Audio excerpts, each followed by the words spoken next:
Good evening, visitors. Welcome to the Australian War Memorial's last post ceremony. My name is Craig Burrell, and joining us today from the Royal Australian Air Force is Warrant Officer Angelo Augustus. We are honoured to acknowledge Rear Admiral Lai Ching-han, Chief of Navy, Singapore, Vice Admiral Tim Barrett, Chief of Navy, Australia, and the accompanying delegation. We welcome the veterans who have served, those that are still serving, and the families that support them. We acknowledge the members of RSL and Services Clubs Association, RSL Victoria and RSL Queensland, who are watching the broadcast of this ceremony around Australia. During the ceremony, wreaths will be laid at the base of the Pool of Reflection by visitors and students on behalf of the following schools. From New South Wales, Argenton Public School, Bullaroo Public School, Fennell Bay Public School, Fassifern Public School, Spears Point Public School, Taralba Public School, and St Joseph's School, Eugowra. And from Queensland, Mount Sampson State School, and from Victoria, Avondale Primary School. Please stand and join in singing the National Anthem.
Boys and girls, please sit.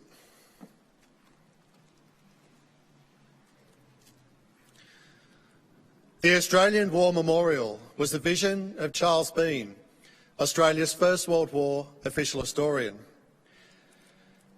Bean landed with the Australian troops on Gallipoli and stayed with them at the front through to the end of the war.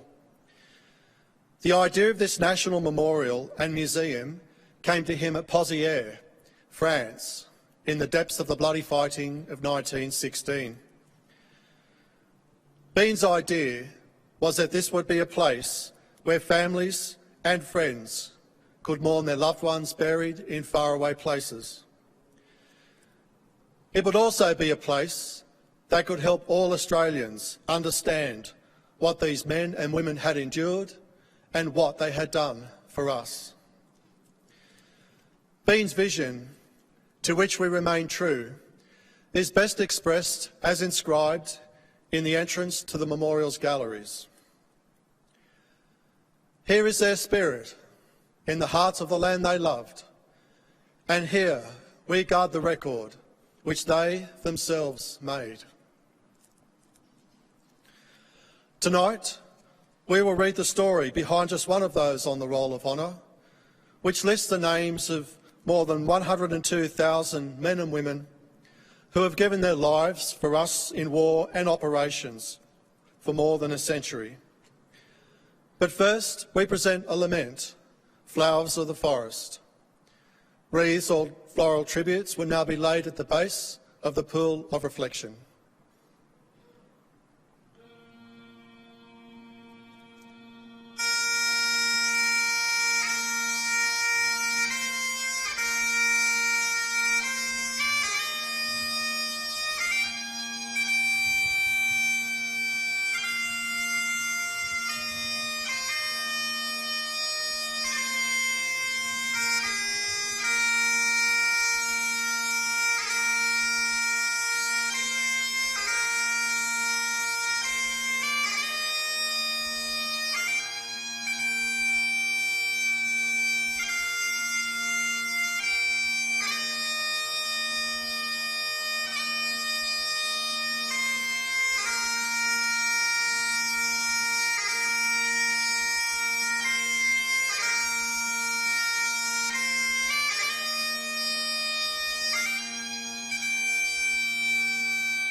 Today, we remember and pay tribute to Private William Frederick Joseph Barker.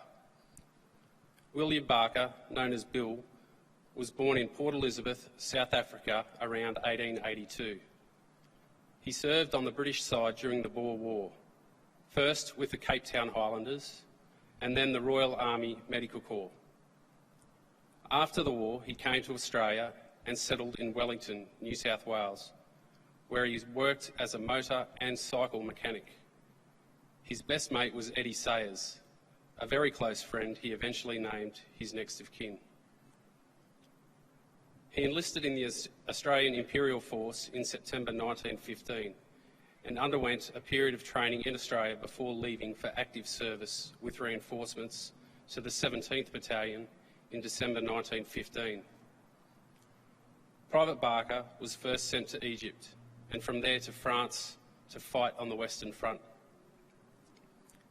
The 17th Battalion was one of a number of battalions to serve in positions in a quiet sector of the front line in order to gain valuable experience of trench conditions.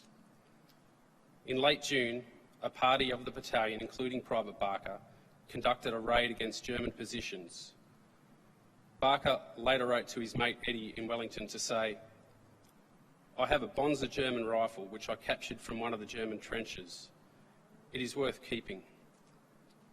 He later arranged for the rifle to be sent to Eddie.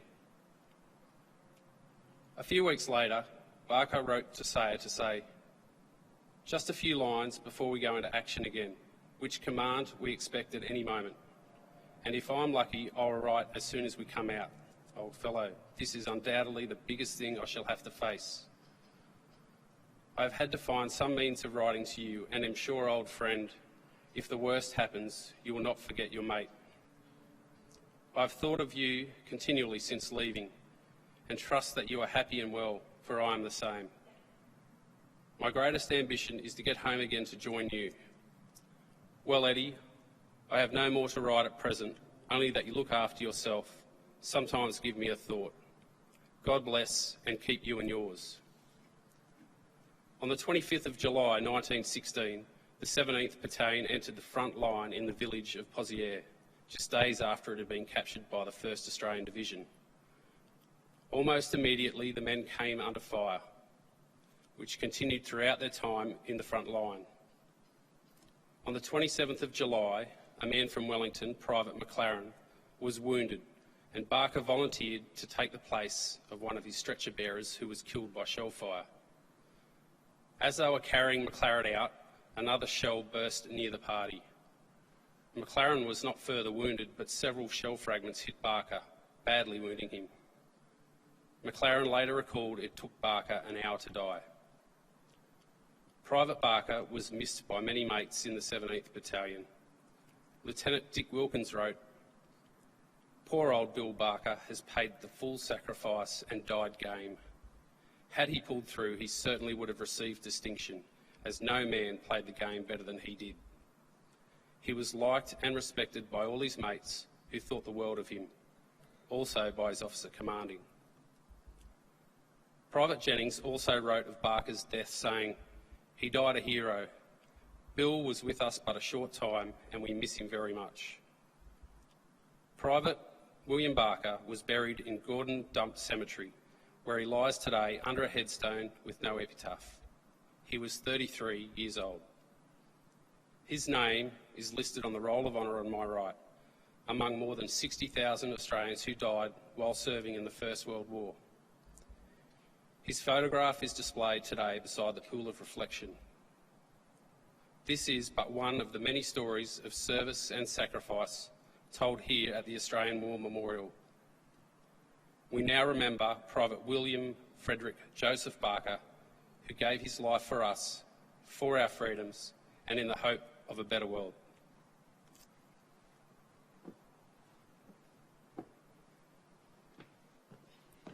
Please stand for the reading of the Ode and the sounding of the last post.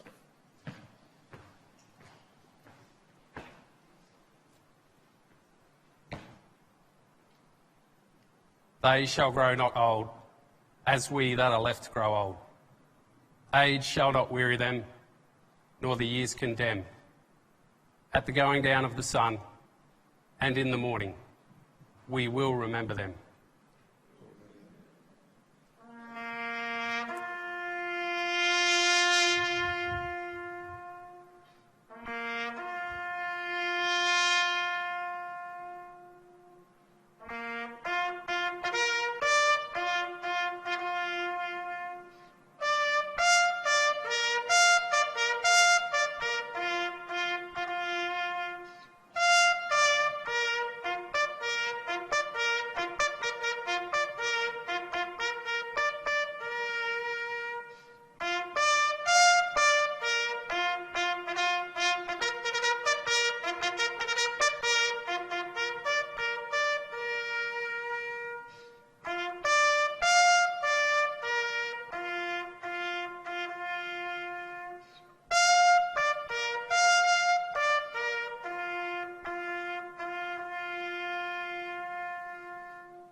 Lest we forget. Lest we forget.